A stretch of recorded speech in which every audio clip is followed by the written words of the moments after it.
பாலாஜி, தமிழகத்திலே என்ஜினியரிங் படிப்பு, அதாவது பொறியியல் மாணவர் சேர்க்கைக்கான சிறப்பு கவுன்சிலிங் இன்று தொடங்கி இருக்கிறது. நடப்பு ஆண்டிற்கு 20ஆம் தேதி வரும் 20ஆம் தேதி பொது கவுன்சிலிங், பொது கலந்தாய்வு தொடங்க இருக்கிறது. இந்த சூழ்நிலையில் தான் தற்போது ஒரு அதிர்ச்சிகரமான தகவல் வெளியாகி இருக்கிறது.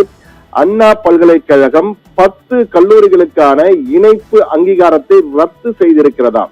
அதாவது அந்த கல்லூரியிலே போதிய அளவு பேராசிரியர்கள் இல்லை, போதிய அளவு ஆய்வகங்கள் இல்லை, போதிய அளவு வகுப்பறைகள் இல்லை என்ற காரணத்தை சுட்டிக்காட்டி தற்போது 10 தனியார் பொறியியல் கல்லூரிகளின் அங்கீகாரம் ரத்து செய்யப்பட்ட இணைப்பு அங்கீகாரம் அஃபிலியேஷனை ரத்து செய்திருக்கிறது. தற்போது அண்ணா பல்கலைக்கழகம் டினைஸ் என்ற வகையிலே வந்திருக்கிறது. எனவே அந்த வகையிலே அந்த கல்லூரிகள் இன்றைய கவுன்சிலிங்கில் இடம்பெறாது. தமிழகத்தை பொறுத்த மட்டிலே அண்ணா பல்கலைக்கழகத்தால் இந்த ஆண்டு ஆய்வு செய்து அந்த கல்லூரியிலே தரம் எப்படி இருக்கிறது, ஆய்வகங்கள் இருக்கிறதா, போதிய ஆசிரியர்கள் இருக்கிறதா, அதே போன்று வகுப்பறைகள் சரியாக இருக்கிறதா என்று குறித்து ஆய்வு செய்யும். அந்த ஆய்வின்படி அண்ணா பல்கலைக்கழகத்தின் கணக்கின்படி இந்த ஆண்டு 431 தனியார் பொறியியல் கல்லூரிகள், 431 பொறியியல் கல்லூரிகள் இந்த ஆண்டு செயல்படுகின்றன. அதிலே 363 கல்லூரிகள் 100% சரியாக இருக்கின்றன என்று அண்ணா பல்கலைக்கழகம் சான்றிதழ் கொடுத்திருக்கிறது. அந்த வகையில் இந்த 100% கல்லூரி 100% சரியா இருக்கின்ற 363 கல்லூரிகளும் கவுன்சிலிங் இடம்பெறுகின்றன. அது மட்டுமல்ல, 54 கல்லூரிகள், அந்த கல்லூரிகளிலே ஒரு படிப்பு முதல் 5 பாடப்பிரிவுகள், ஒரு பாடப்பிரிவுல 5 பாடப்பிரிவுகளே போதிய அளவு வசதிகள் இல்லை என சில கல்லூரிகள் ரத்து செய்யப்பட்டிருக்கின்றன. இன்னும் சரியாக சொல்ல வேண்டும் என்றால் 28 கல்லூரிகளில் ஒரு பாடப்பிரிவு ரத்து, 14 கல்லூரிகளிலே 2 பாடப்பிரிவுகள் ரத்து, 9 கல்லூரிகளிலே 3 முதல் 5 பாடப்பிரிவுகள் ரத்து செய்யப்பட்டிருக்கின்றன என்ற தகவலும் தற்போது நமக்கு கிடைத்திருக்கிறது.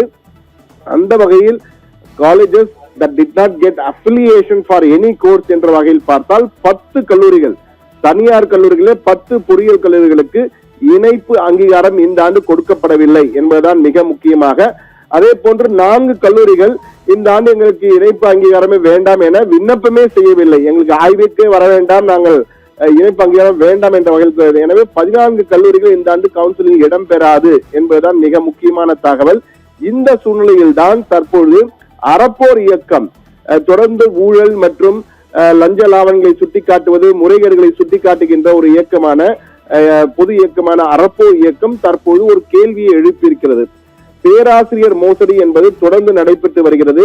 கடந்த சில ஆண்டுகளில் அண்ணா பல்கலைக்கழக ஆய்வின்படி ஒரே ஒரு நபர் 11 கல்லூரிகளிலே பணிபுரிந்திருக்கிறார். அந்த நபர் தற்போது எங்கே, அவர் மீது என்ன நடவடிக்கை, அவருக்கு பணி கொடுத்து மோசடி செய்த அந்த கல்லூரிகள் மீது என்ன நடவடிக்கை எடுத்தார்கள், அது குறித்து எந்த தகவலும் இல்லை. தற்போது அண்ணா பல்கலைக்கழகம் இந்த ஆண்டு தகவல்களையும் முழுமையாக வெளியிடவில்லை. எத்தனை பேராசிரியர்கள் இருக்கிறார்கள், அவர்களுக்கு என்னென்ன அந்த பின் நம்பர் என்று கூறப்படுகின்ற ஃபேக்கல்டி ஐடென்டிபிகேஷன் நம்பர் வெளியிடப்படவில்லை என்ற வகையில் எல்லாம் குற்றச்சாட்டுகளை வைத்திருக்கிறது. அது மட்டுமல்ல, கல்வியிலே மிக முக்கியமானது உரிய வசதிகள், உரிய ஆசிரியர்கள் இருக்க வேண்டும் பொறியியல் கல்லூரிகளிலே. ஆனால் இந்த பொறியியல் கல்லூரிகளில் போதிய ஆசிரியர் இல்லாமல் கடந்த பல காலமாக தொடர்ந்து ஏமாற்றப்பட்டிருக்கிறார்கள்.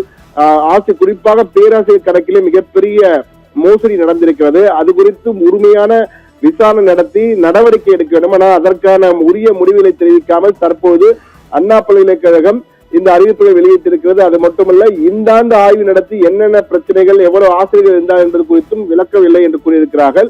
ஆனால் தற்போது அண்ணா பல்கலைக்கழகத்தை பொறுத்த மட்டிலே ரிஜிஸ்ட்ரார் பொறுப்பாளராக, ரிஜிஸ்ட்ரார் பதிவாளராக, பொறுப்பு பதிவாளராக இருக்கும் வி குமரேசன் நாளிதழ்களுக்கு பேசும் பொழுது இந்த முறை 43,167 ஃபேக்கல்டி மெம்பர்ஸ், அதாவது ஆசிரியர்கள் தற்போது இருக்கிறார்கள். அவருடைய பெயர்கள் அனைத்தும் ஃபேக்கல்டி ஐடென்டிபிகேஷன் நம்பர் என்று அழைக்கப்படுகின்ற பின் நம்பருடன் முழுமையாக வெளியிடுவோம் என்ற வகையில தெரிவித்திருக்கிறார்.